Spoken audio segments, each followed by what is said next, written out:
Please welcome our own Danny Benon.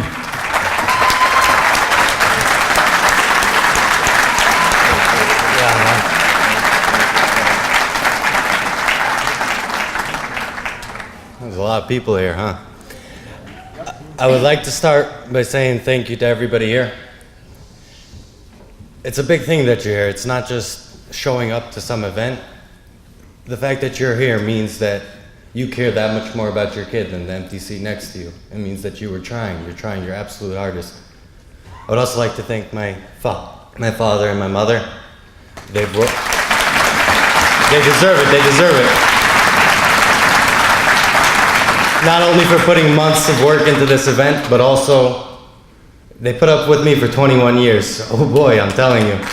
21 years, never failed me.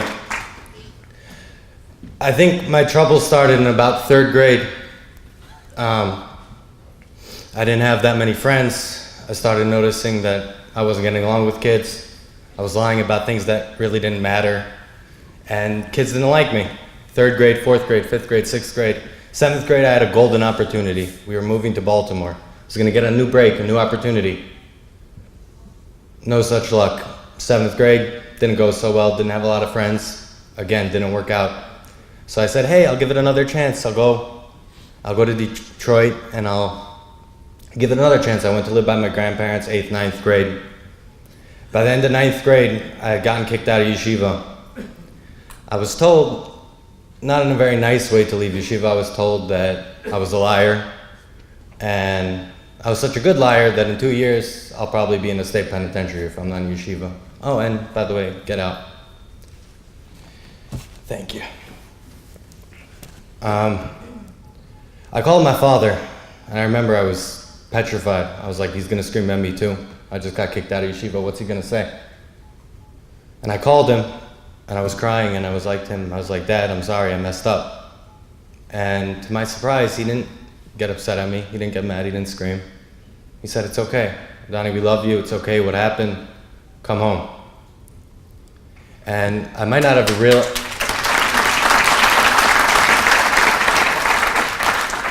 realized it then, but it resonated with me that no matter what I did, no matter what happened, I had a home. And it really meant something to me. So I went home, and things didn't get better. At home, they got better. I wasn't fighting with my parents as much, but I started using. Things kept getting worse and worse. Just worse, more things, more ways to separate myself from reality, to make life livable. And it got to the point where it was just crazy. Anything went, I didn't care about anything. I went to a party one time, and I was there with all my friends. We were all doing whatever we wanted to do. I remember one friend was really not doing good, to the point where he just didn't stop and he started overdosing. And we didn't know what to do. We're all freaking out. What are we gonna do? What are we gonna do? So we called the cops. Of course, you gotta call the cops. And we're on the phone with the cops, and I'll never forget this. My friend's looking at us, and he's begging us, please don't call the cops. And we're like, what do you mean? You're dying. How can we not call the cops? He said, no, please don't call the cops. If my parents find out, do you know what they're gonna do? Do you know what they're gonna do? My parents are gonna do. And I said, well, we called the cops, obviously. But think about that.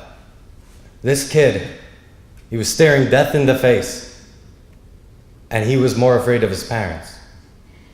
That's not what we want. We have to ask ourselves, what do we want for our kids? What do we want? Do we want him to have a home that no matter what he can come home to? Or a home where he is staring death in the face and he says, no, I can't go over to my parents and say, Mommy, Tati, I messed up. I'd rather not.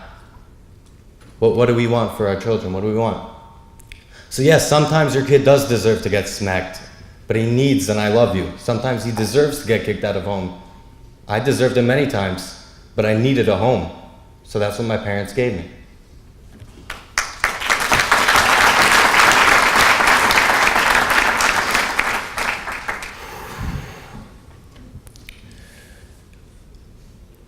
We gotta understand something, that no matter what, if you give a kid an opportunity, if you give a kid something that he knows that no matter what he does, he will still have a home, that no matter what he does, he still have somebody there for him to care about him, to show him that the love, that's all that really counts.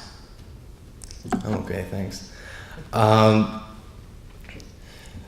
like to say a little story that kind of represents what my father has done for me. There was a kid who was living in Eretz Yisrael, and he decided one day, perfect family, a bunch of kids, and he decided he couldn't do it anymore. He couldn't do Yiddishkeit. So he told his father, he went to his father and he said, hey, I love you, but I can't do this anymore. I'm going to Tel Aviv. Please just let me be and don't come and don't ask me to come home. The father didn't know what to do, but he said, okay, what can I do? The kid went to Tel Aviv and he was living there for a year. One day he went outside, business as usual, and there he is, his father's sitting on the bench outside his house. And he got angry at him. He said, Tati, what are you doing here? Why are you here? I told you not to come. I asked you not to come. And he said, I know. And I'm not here to ask you to come home. I'm here for you. If you need me, I'll be here. And he said, but I don't need you. He said, okay. And he sat back down. And the kid went back upstairs and didn't go home. The next day he went downstairs. His father's still there. It's the middle of the winter. Tati, what are you doing? Leave. I'm not coming home. Okay, I'll wait. A week later, the kid comes down. He said, Tati, I'm ready to come home. It sounds like a nice story. It sounds like one of those cute shtickles. Hasidic Meister that, ooh, got you. But that's my father. That's how I've been living my life. No matter what, I always had a home.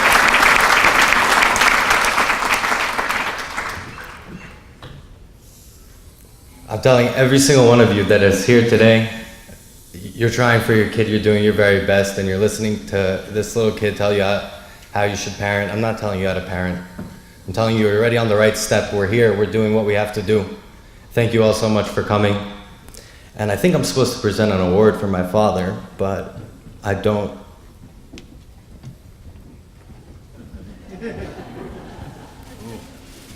Pull him up. I would like to call up my father. Come on, give it to him.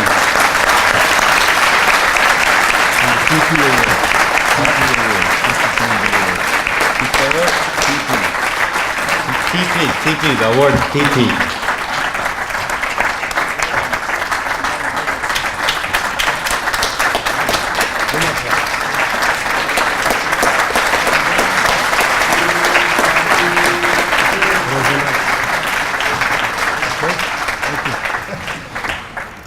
I wasn't prepared for after this point, but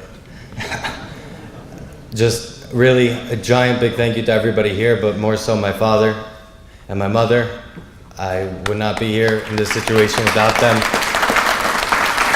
And I'd like to say one more point, that when you do these things for your children, when you put in the effort and they see it and you give them the love and the respect that they want, they're not acting up to get a rise out of you. They're not acting up to cause problems.